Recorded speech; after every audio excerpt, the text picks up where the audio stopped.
bukan perangainya ulama lah.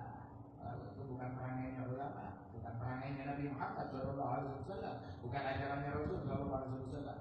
Siapa yang mau membangun persepsi ajarannya Nabi boleh berubah, ajarannya Nabi boleh namimah, ajarannya Nabi boleh mencaci, boleh memaki, boleh mengucapkan kata-kata yang haram? Siapa berani bilang begitu?